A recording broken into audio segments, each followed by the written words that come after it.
مسجد کے اندر جوتے وغیرہ رکھنے کا کیا حکم ہے؟ تو سب سے پہلی بات تو یہ ہے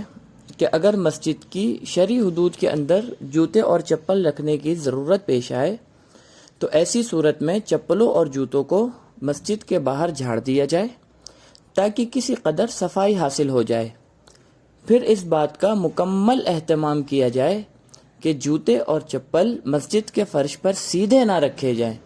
بلکہ اس طرح موڑ کر رکھے جائیں جس سے مسجد کا فرش آلودہ نہ ہو، کیونکہ موجودہ صورتحال میں مسجد کے اندر چپلوں اور جوتوں کو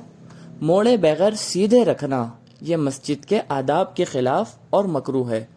اس لیے اس معاملے میں احتیاط کرنا ضروری ہے۔ اگر الگ سے کوئی اس طرح کا اہتمام ہو جس میں آپ جوتے اور چپل مسجد کے حدود کے باہر ہی رکھ سکتے ہو تو بہتر ہے کہ آپ اپنے چپل اور جوتے باہر ہی اس جگہ پر رکھیں۔ لیکن اگر چوری ہونے کا خطرہ ہو یا آپ کے چپل گم ہو جانے کا خطرہ ہو تو ایسی صورتحال میں بحالت مجبوری مسجد کے اندر بھی آپ چپل رکھ سکتے ہیں، لیکن اس بات کا اہتمام کرنا ضروری ہے کہ چپلوں کو اچھی طرح جھاڑیں تاکہ چپلوں کا جو میل کچیل ہے، اس کی مٹی ہے، وہ مسجد کے اندر نہ آئے، اور چپلوں کو اس طرح سے رکھیں کہ